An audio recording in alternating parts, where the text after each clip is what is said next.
Hi అండి, నమస్తే, welcome back to our channel. ఈరోజు ఒక మంచి ఇన్ఫర్మేషన్ అయితే మేము ముందుకు వచ్చేసానండి. సో అదేంటంటే ఆంధ్రప్రదేశ్ ప్రభుత్వం నుంచి వచ్చిన మిషన్ వాత్సల్య నెలకు 4,000 అందిస్తుందన్న విషయం తెలిసిందే. అంటే ఎవరికి తల్లిదండ్రులు లేని పిల్లలకి నెలకు 4,000 చొప్పున ఆర్థికంగా సహాయం చేస్తుందన్న విషయం తెలిసిందే. కానీ ఎలా అప్లై చేసుకోవాలి, దీనికి ఎవరెవరు అప్లై చేసుకోవచ్చు, మొత్తం కూడా క్లియర్గా అయితే ఈ వీడియోలో అయితే ఎక్స్ప్లెయిన్ చేస్తానండి. వీడియో స్కిప్ చేయకుండా చూడండి. ఏమైనా డౌట్స్ ఉంటే కామెంట్ చేయండి. లైక్ చేయడం మాత్రం మర్చిపోవద్దు. మీరు ఇచ్చే ఒక లైక్ వల్ల మన వీడియో ఇంకో 10 మందికి అయితే హెల్ప్ అవుతుంది. అసలు చూసేద్దాం ఎవరెవరు అప్లై చేసుకోవచ్చు, ఎలాంటి వారు అప్లై చేసుకోవాలి, కావాల్సిన డాక్యుమెంట్స్ ఏమేమిటి అన్నీ కూడా పూర్తిగా ఈ వీడియోలో చూసేయచ్చు. ఇది తెలిసిన విషయమేనండి. ఏపీలో కూటమి ప్రభుత్వం మరో తీపి కబురు చెప్పింది. అదేనండి, తల్లిదండ్రులు లేని పిల్లలకు అండగా ఉండేందుకు ఓ సంచలనం నిర్ణయం తీసుకుంది. అదేనండి, అనాథ పిల్లల కోసం మిషన్ వాత్సల్యను తీసుకురానుంది. ఈ పథకం కింద పేరెంట్స్ లేని చిన్నారులకు అలాగే వాళ్ళ చదువులకి పోషకాహారానికి మొత్తం కూడా నెలకి 4,000 చొప్పున అయితే ఇవ్వడం అయితే జరుగుతుందన్నమాట.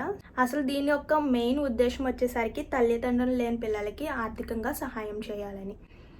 నెక్స్ట్ చూడండి, అర్హులు ఎవరెవరంటే తల్లిదండ్రులను కోల్పోయిన పిల్లలు, తల్లిదండ్రి లేని పిల్లలు. నెక్స్ట్ చూడండి, COVID-19 కారణంగా తల్లిదండ్రులను కోల్పోయిన వాళ్ళు కూడా చాలామంది ఉన్నారు. వాళ్ళకు కూడా ఈ పథకం వర్తిస్తుంది. నెక్స్ట్ ఇతర కారణాల వల్ల, ఫర్ సపోజ్ ఏదన్నా తల్లికి అండ్ ఫాదర్కి, మదర్ అండ్ ఫాదర్కి ఏమన్నా హెల్త్ ఇష్యూస్ అయినా వారికి కూడా ఈ పథకం అయితే వర్తిస్తుందండి. నెక్స్ట్ నెలకు వచ్చేసరికి 4,000 చొప్పున ఆర్థికంగా సహాయం చేయబడుతుంది ప్రభుత్వం అయితే. నెక్స్ట్ కేంద్ర ప్రభుత్వం మరియు రాష్ట్ర ప్రభుత్వం వాటాలతో ఈ పథకం అమలు చేయబడింది. ఎక్కడ దరఖాస్తు చేసుకోవాలి వెంటనే కూడా ఈ తల్లిదండ్రులు లేని పిల్లలు అయితే ఈ పథకానికి అయితే అప్లై చేసుకోవాలని అయితే వచ్చిందనమాట. నోటిఫికేషన్ అయితే వచ్చిందండి. ICDS ప్రాజెక్టుల ద్వారా ఈ మిషన్ వాత్సల్య పథకం దరఖాస్తుల స్వీకరణ జరిగినట్లుగా తెలిపిందనమాట. అంటే మీరు ఎక్కడ అప్లై చేసుకోవాలంటే చూడండి, మిషన్ వాత్సల్య పథకానికి అర్హులైన పిల్లలు ICDS ప్రాజెక్టుకు చెందిన కార్యాలయంలో సంప్రదించాలని అయితే వచ్చిందనమాట.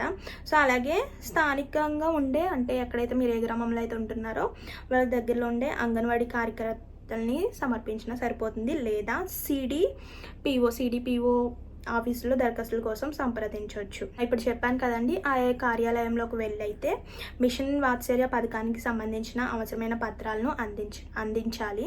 నేను ఇప్పటివరకు చెప్పిన కార్యాలయాలకు వెళ్ళి తల్లిదండ్రులు లేని పిల్లలు ఈ పథకానికి అయితే డాక్యుమెంట్స్ అన్ని కూడా సబ్మిట్ చేయాలన్నమాట. తల్లిదండ్రులు లేని పిల్లలు ఎవరైతే పెంచుతున్నారో అంటే ఫర్ సపోజ్ ఎవరైతే చూస్తున్నారో వాళ్ళకి సంబంధించిన ఆధార్ కార్డ్స్, బ్యాంక్ బుక్, అలాగే పిల్లలకు సంబంధించిన ఆధార్ కార్డ్స్ ఇవన్నీ కూడా సబ్మిట్ చేయాలి. అలాగే గవర్నమెంట్ ఆఫీసర్ నుంచి గ్రీన్ సైన్ అయితే ఉండాలన్నమాట, కంపల్సరీ అది. ఇవి తీసుకుని వెళ్తే తల్లిదండ్రులు లేని పిల్లలకి అలాగే ఏమన్నా ఇష్యూస్ ఉన్న పిల్లలకి ఆర్థికంగా నెలకు 4,000 రూపాయలు జమ చేయడం జరుగుతుందన్నమాట. ఇదండి ఈరోజు ఇన్ఫర్మేషన్ అయితే. తప్పకుండా ఈ పథకానికి ఎవరైతే అర్హులై ఉన్నారో వాళ్ళందరూ కూడా దీనికి అప్లై చేసుకోండి. ఇదండి ఈరోజు ఇన్ఫర్మేషన్ అయితే. ఇంకో మంచి ఇన్ఫర్మేషన్ అయితే మళ్ళీ కలుద్దాం. Thank you for watching. Like చేయడం మాత్రం మర్చిపోద్దు. ఇంకో 10 మందికి మన వీడియో రీచ్ అయ్యి హెల్ప్ అవుతుంది. Thank you for watching. Bye bye.